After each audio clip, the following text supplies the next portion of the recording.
السلام علیکم. آپ سن رہے ہیں آج کہانی زادی میں موت کا فرشتہ قسط نمبر 1. آج طبیعت بہت بوجھل ہے. کچھ بھی اچھا نہیں لگ رہا. نہ مسکرانے کو دل چاہتا ہے، نہ کسی سے بات چیت کرنے کو. ایک خوف مجھے چاروں طرف سے اپنی لپیٹ میں لینے کے لیے بار بار کوشش کر رہا ہے. میں ہمت ہارتا جا رہا ہوں. یوں محسوس ہو رہا ہے کہ جیسے میرا وجود دھیرے دھیرے منتشر ہو رہا ہے. آنکھیں بے نور ہو رہی ہوں اور چہرے کی سرخ رنگت زردی مائل ہو رہی ہے. کھڑکیاں دروازے سب بند ہیں. کمرہ سگریٹوں کے دھوئیں سے بھرا ہوا ہے. میں دیکھ رہا ہوں کہ اس دھوئیں کی طرف میرا وجود بھی بکھر رہا ہے.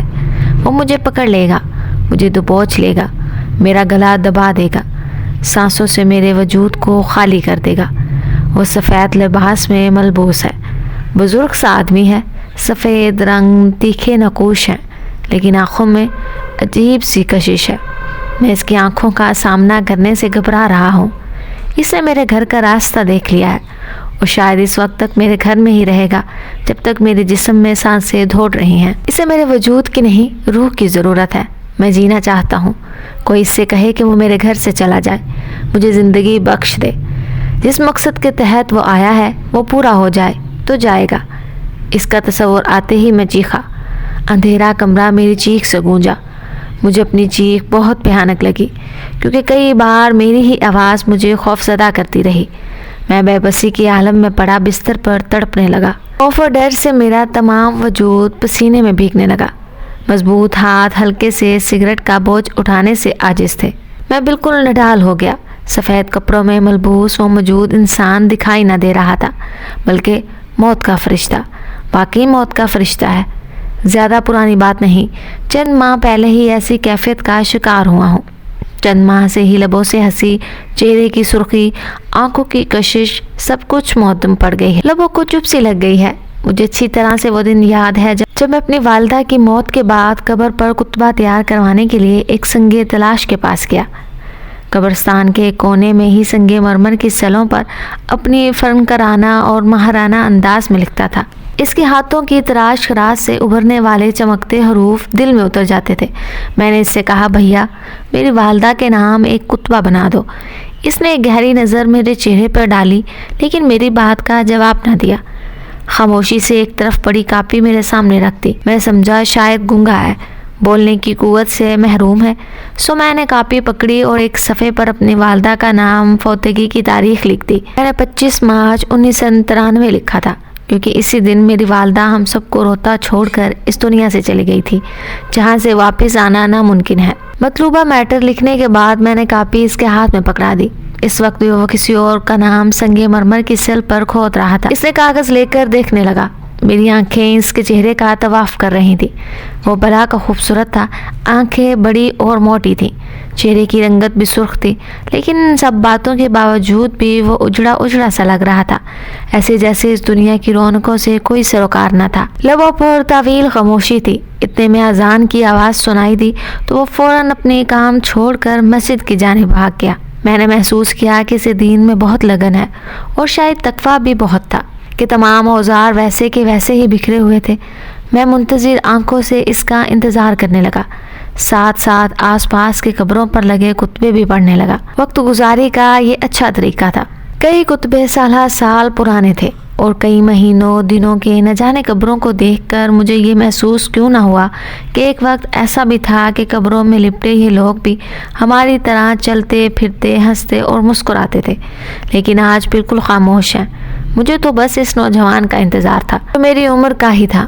اس کے چہرے پر طویل خاموشی، چہرے پر پھیکا سا پن اور زمانے والوں سے بالکل جدا تھا. میں اس کے دل میں جھانکنا چاہتا تھا. اس سے پوچھنا چاہتا تھا کہ وہ اس قدر خاموش کیوں ہے، بکھرا بکھرا، اجڑا اجڑا سا کیوں ہے. کیا گھریلو پریشانی سے دوچار ہے یا پھر کچھ اور وجوہات ہے؟ نہ جانے کیوں میں اسے کریدنا چاہتا تھا. حالانہ میری اس سے جان پہچان نہ تھی اور نہ ہی اس سے قبل اسے کہیں دیکھا تھا. صرف اپنے کام سے اس کے پاس آیا تھا اور اس کے چہرے پر بکھری کہانی مجھے اس کے قریب سا کر دیا تھا. آدھے گھنٹے بعد وہ واپس آیا. آدھا گھنٹہ میں نے قبرستان میں گھوم کر قبروں کے کتبے پڑھ کر اور اس کے بارے میں سوچ کر گزار دیا تھا. اسے واپس آتا دیکھ کر میں ابھی اس کی طرف پڑھنے لگا. میری توجہ اب قبروں کے کتبوں پر نہ تھی بلکہ اس کے چہرے پر تھی. قریب جا کر میں نے مسکراتے ہوئے کہا، بھیا بہت پریشان ہو؟ ایک نڈھال سی کمزور سی آواز مجھے سنائی دی۔ مسکراتے نہیں ہیں۔ اس کی اس بات نے یکدم میرے لبوں کی گویائی چھین لی۔ ایک طویل خاموشی وہاں پھیل رہی تھی۔ تب مجھے احساس ہوا کہ اس کی یہ بات درست اور سچ ہے۔ قبروں میں لپٹے ہوئے انسان بھی خاموش ہیں، اور شاید یہ اس جگہ کا اثر تھا جس نے اس کی ایسی کیفیت بنا رکھی تھی۔ میں کچھ دیر خاموش بیٹھا رہا اور پھر واپس آ گیا۔ واپسی کے بعد دھیان اس کے علاوہ کسی اور کی طرف جاتا ہی نہ تھا۔ رات سگریٹ پیتے اور اس کے متعلق سوچتے گزارتی، اور ایک فیصلہ کر لیا کہ میں اس سے دوستی کروں گا، اور سچی اور پکی دوستی، کیونکہ اس کے دل میں کسی قسم کی کھوٹ یا لالچ نہیں ہے۔ نماز کا پابند اور ایک اچھا انسان ہے۔ سو میں نے دوسرے دن آفس سے چھٹی کر کے سیدھا اس کے پاس چلا گیا۔ اسے میری موجودگی کا احساس ضرور تھا، لیکن خاموشی کے ساتھ اپنے کام میں لگا رہا۔ میں اس کے چہرے کے ساتھ ساتھ اس کے ہاتھوں کی مہارت کو دیکھتا رہا۔ چند دنوں میں مجھ پر بھی ایک ایسا اثر ہوا کہ جب تک وہاں بیٹھا رہتا بالکل خاموش رہتا۔ ہنسنا تو دور کی بات ہے، اونچی آواز سے اس سے بات بھی نہ کرتا۔ اندھیرے نے قبرستان میں ہولناکی پھیلا دی تھی۔ مجھے قبرستان سے ڈر اور خوف آنے لگا، لیکن جب اسے دیکھا کہ وہ بھی ایک انسان ہے جو اکیلا یہاں بیٹھا ہے، پھر میں کیوں ڈروں؟ تب میں نے اپنے اندر حوصلہ پیدا کیا۔ بلب کی ہلکی سی روشنی میں وہ مسلسل توجہ سے کام کرتا رہا۔ بھیا، لگتا ہے آج کام بہت زیادہ ہے، گھر نہیں جاؤ گے؟ میں نے بیٹھے بیٹھے سوال کر ڈالا۔ میرا کوئی گھر نہیں ہے، میں یہیں رہتا ہوں۔ اس کی اس بات پر میں ایسے اچھلا جیسے مجھے جھٹکا لگا ہو۔ اوہ سوری، میں نے کہا اور خاموش ہو گیا۔ لیکن خاموشی مجھے ڈسنے لگی تھی۔ اسے تنہا چھوڑ کر گھر جانے کو جی نہیں چاہتا تھا۔ ایک قدرتی محبت کے تحت خواہ اس کے پاس بیٹھا رہتا۔ تب میں نے اس کی توجہ ایک کتبے کی طرف دلائی، جسے میں ہر روز ایک درخت کے تنے کے ساتھ دیکھتا تھا، اور وہ بھی کام کرتے ہوئے بار بار اس کتبے کو دیکھتا تھا۔ اس کتبے کو دیکھتے ہوئے میں محسوس کرتا تھا کہ اس کی رنگت بدل جاتی ہے۔ میں نے بات کا سلسلہ آگے بڑھاتے ہوئے کہا، بھیا میں ہر روز اس کتبے کو یہاں دیکھتا ہوں۔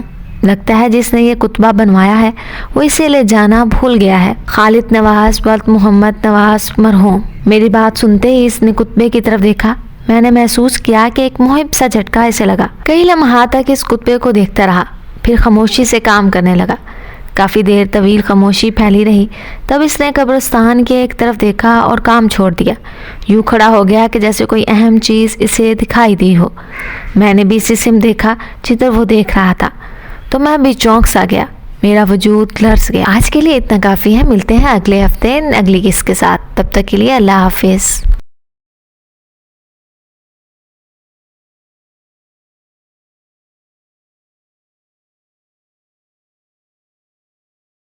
آج کی قسط یہیں پہ ختم ہوتی ہے۔ امید ہے کہ آپ کو پسند آئی ہوگی۔